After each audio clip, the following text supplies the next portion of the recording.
Children, welcome to science class. Today we are going to discuss about lesson 1.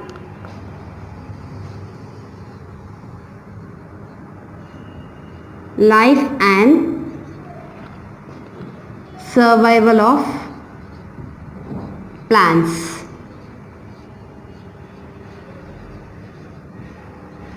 In this we are going to learn about terrestrial plants.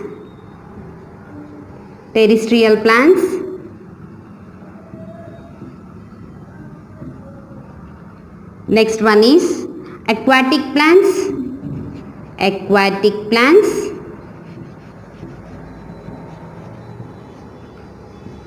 Third one is other types of plants.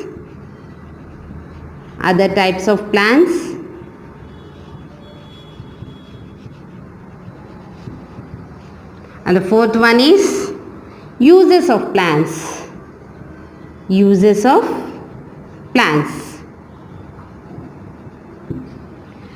Before going into the topic, first let us see abbreviations.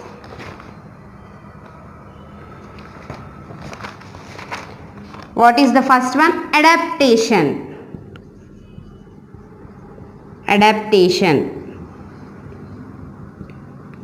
Children, what do you mean by adaptation? For example, if we go to other country or other city, we face some difficulties to adjust to the climate, water and food. But later on, our body will adapt or adjust to that situations. In the same way, the plants also, when we bring the plant from other region to grow here, first they face difficulties, but later on it will adjust to the climatic conditions. Okay, this is called adaptation. The special features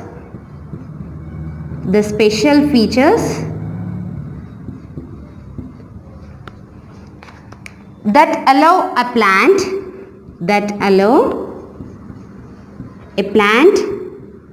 to live in a particular place. Is known as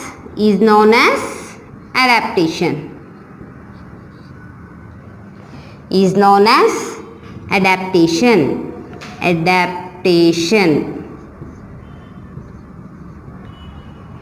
And the next one is habitat.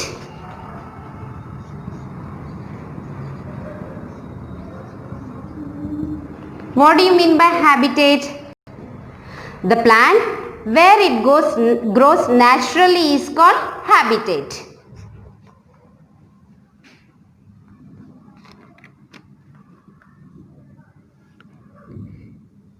The region where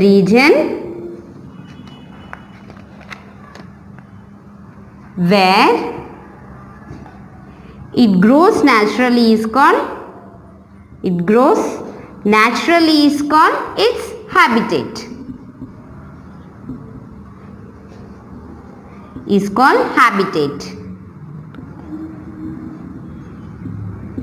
Understood, children?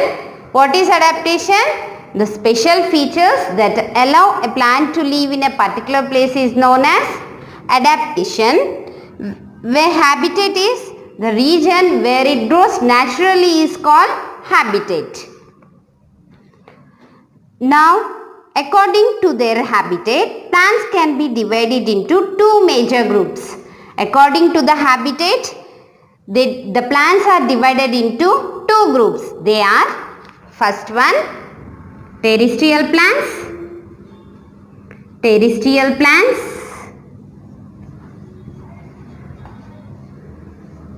They grows on the land. That's why we can call them land plants.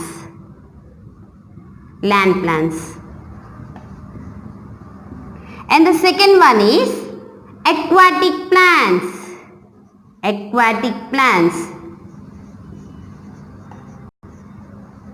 aquatic plants. They grow in water. That's why they are called water plants. Water plants. Water plants. First, let us discuss about the terrestrial plants. Terrestrial plants. Plants that live and grow on land are called terrestrial plants. Plants that growing on the land and they live on the land and they grow on the land is called terrestrial plants. Based on the climate and soil conditions, based on the soil and climatic conditions, based on the soil and climatic conditions,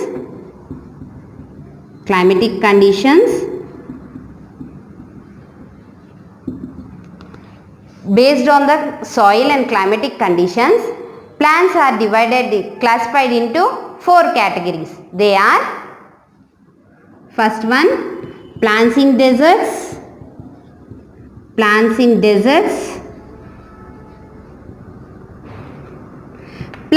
hills,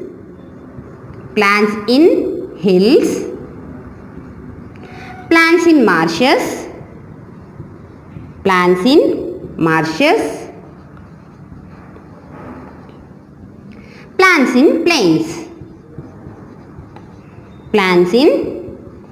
plains, Children, terrestrial plants, they grow on the land and they live on the land.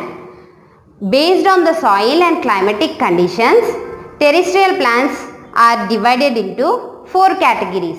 They are plants in deserts, means by the name itself we can understand that these plants grows in desert. And the plants in hills, plants grows on the hills. Plants in marshes, they grows in marshy places. And plants in plains, they grows in plains. Plants grows in plains. First, let us discuss about plants in desert. Plants in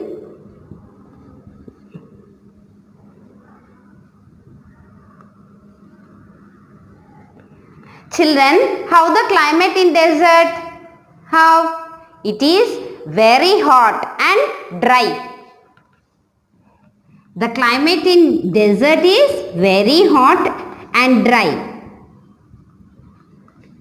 Climate in desert is very hot and dry. Why it is very hot? Because these deserts receive very little rainfall. That is the reason the deserts are very hot and dry.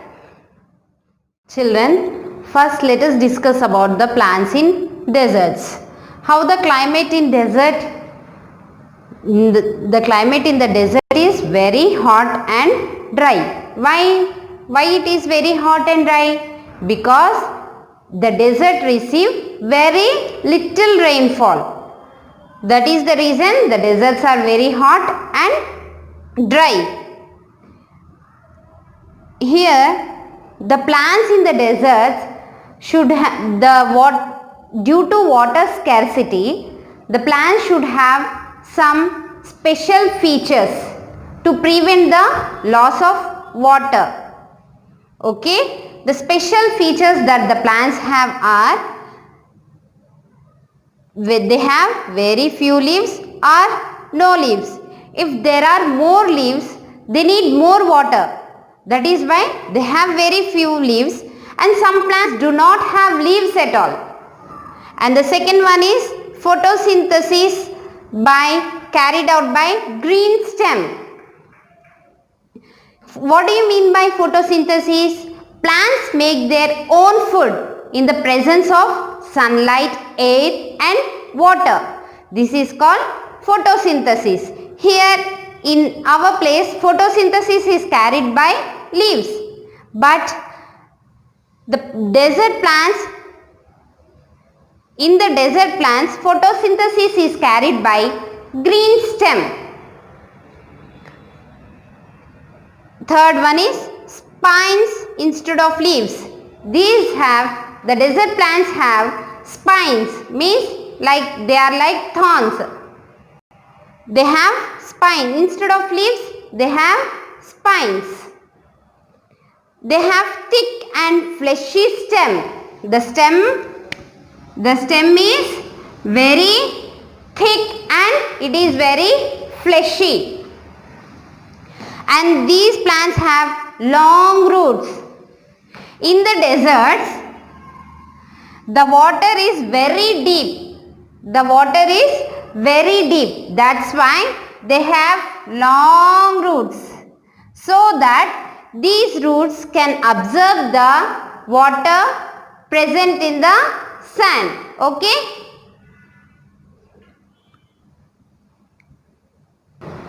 Examples: cactus, date palm.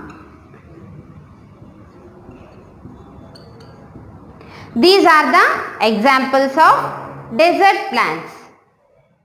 Next, plants in hills. How the climate in hills? In hills the climate is very cold. They have the plants in hills have special features.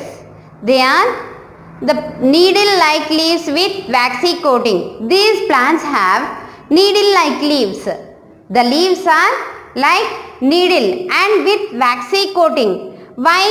Here always the snow falls.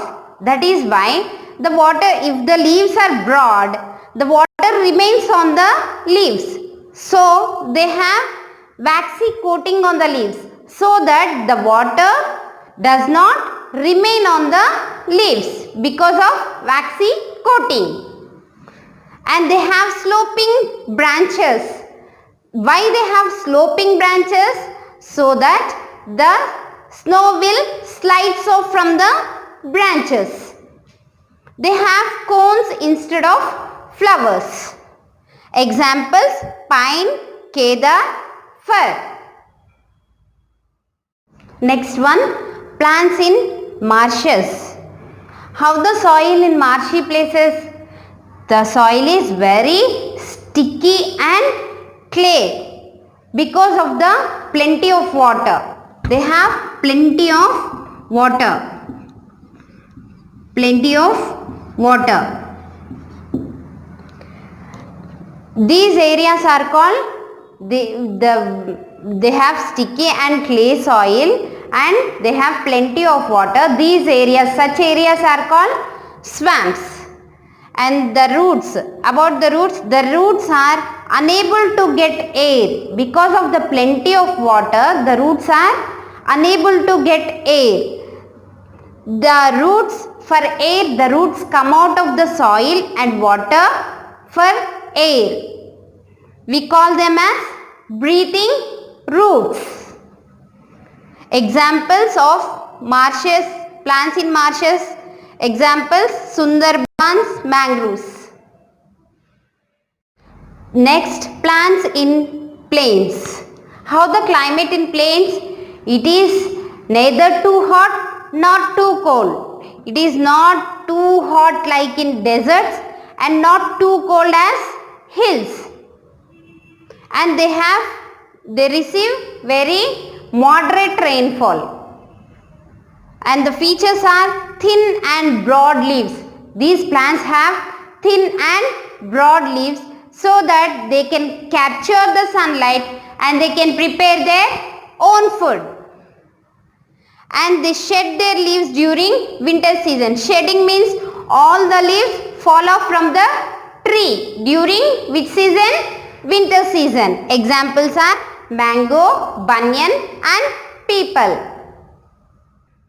Our next topic is aquatic plants. What do you mean by aquatic plants?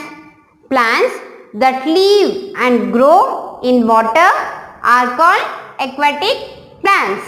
What do you mean by aquatic plants?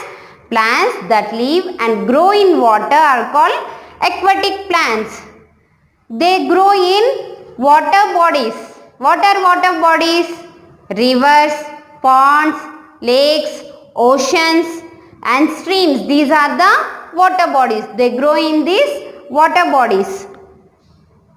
And based on this, the aquatic plants are divided into three. They are floating plants, fixed plants and underwater plants. Next one is floating plants. These plant floats on the water. If we have heavy body, if the plants have heavy body, they can float on the water? No. If they have very light body, then only they can float on the water. So these plants have small and light bodies so that they can float on the water. Examples are Wolffia and duckweed. These are the examples of floating plants. And they have stems. The stems are very spongy and they are filled with air. The stems are very spongy and they are filled with air. That is why these plants can float easily on the water. Example, water hyacinth. This is the example for floating plants. And the next one is fixed plants. They are fixed. By the name itself we can understand that they are fixed in one place. Their roots are fixed in one place. And they have long, hollow and flexible stem. Flexible means we can stretch it. They have long, hollow and flexible stem. And they have, now let us see about the leaves. They have broad and flat leaves. On the leaves they have waxy coating. They are present in the water. No, water should not remain on the leaves. That's why if they have waxy coating, water will not remain on the leaves. That is why they have waxy coating on the leaves. Example, lotus and water lily. These are the examples of fixed plants. We came to know about the floating plants and the fixed plants. The name itself we can understand. Floating plant means they floats on the water. If they want to float on the water, they should have very light body. And this is fixed plants. Here name itself we can understand that they are fixed at one place. Next one, underwater plants. By the name we can understand these plants are present inside the water, under the water. They are completely submerged in water. They are completely in the water. And they have narrow and thin leaves. The leaves of these plants are narrow and they have thin leaves. And coming to the stem, they have flexible stem. And they breathe through their body surface. And these plants do not have stomata. Example, hydrilla and tape grass. Underwater plants, they are completely in the water. Coming to the leaves, they have narrow and thin leaves. About the stem, they have flexible stem. And they can breathe through their body surface. And they do not have stomata. They don't have stomata at all. Examples are hydrilla and tape grass. Children, let us know about the stomata. Stomata, we have plants and they have leaves. There are small pores present on the leaves. These pores are called stomata. Stomata is useful for absorbing air. Here they do not have stomata. They breathe through their body surface. That is why they do not have stomata. Children, let us summarize the topic. Based on the habitat, the plants are divided into two major groups: terrestrial plants and aquatic plants. The plants, what do you mean by terrestrial plants? The plants that grow and live on land are called terrestrial plants. Terrestrial plants, based on the soil and climatic conditions, terrestrial plants are divided into four. They are plants in deserts, plants in hills, plants in marshes, plants in plains. And coming to the next topic, aquatic plants. Plants that grow and live in water are called aquatic plants. In aquatic plants, the plants are divided into three: floating plants, fixed plants and underwater plants. Children, read this lesson once. Thank you.